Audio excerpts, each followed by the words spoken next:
It's a freezing cold Melbourne morning, and I'm going to talk about what a defined benefit pension is. Now, most people have what they call a desired benefit pension. Some people refer to it, or accumulation fund, where your employer would make contributions of 10, 11% into superannuation. And what happens is that it'll be growing it'll be invested in shares or something else, and you can choose that. And whatever your superannuation is worth at the end of it is exactly how much you'll get. So let's just say you've got $500,000 worth of super. By the time you turn 60, then it's up to you how much you draw down on it. For most people after 65, then that money is yours for it to last as long as you want it. The less you draw down on it, the longer it'll last. But a defined benefit works a little bit differently. Now, with the defined benefit, I've got one of these myself because from all of my time in the army. So unlike a normal desired benefit, what happens with the defined benefit, just on my street, and it looks like there's an open house. There's cars everywhere. I can't be bothered. I'm walking the other direction. So, all right. So with the defined benefit, on the other hand, what they do is each employer has got their own formula. Now, there's very few of these that still exist. There used to be a whole ton of them, where what happens is that at the end, when it comes to your retirement, they usually have a formula.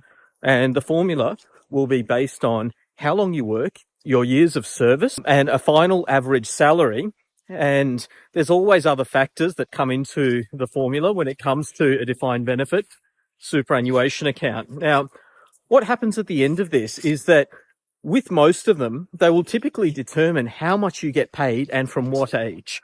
So a common military one might be, at a certain rank level after this many years of service and achieving these milestones. And often they'll have a percentage that applies too, based on that. So then what will happen is they'll come up with a figure that you'll just get paid for the rest of your life.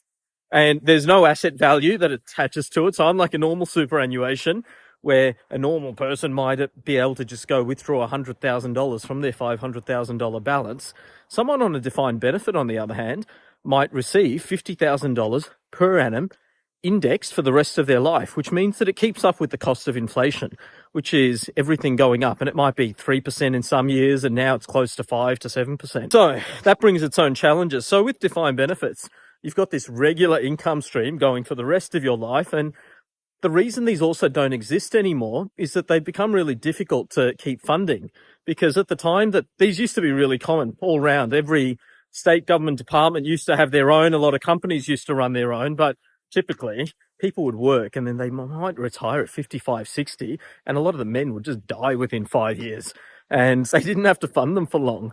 Whereas now people are living, well into their 90s. So they're having to fund these for far longer.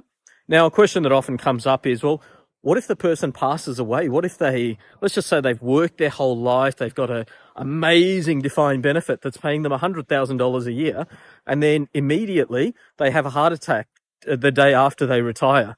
So the answer is that in most cases that there's usually what they call a reversionary, where again, each scheme is a little bit different, but typically it's anywhere from 66 to 75% of that amount will go to the surviving spouse for as long as they live. So, if you've got a $100,000 defined benefit pension, which we often see, then if the person passes away, then their spouse will get $75,000 or 66, whatever it is, for the rest of their lives until they pass away. And then what about the adult children? Unfortunately, and this is where it can be a real downside. So, and especially people ask, well, what if mum and dad die in a plane crash? Or what if we both die, like we travel together, if something happens to the both of us? Unfortunately, it kind of sucks.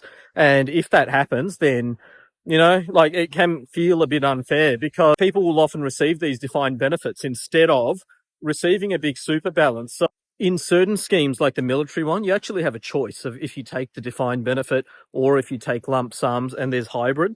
So that's quite a complex one. I'm all over it because I've got one myself and I've dealt with a lot of senior military personnel with it. But it's really important to know how this factors in, especially when it comes to other decisions such as Centrelink age pension and a whole raft of considerations, and even how you manage those funds in order to provide exactly what you need to.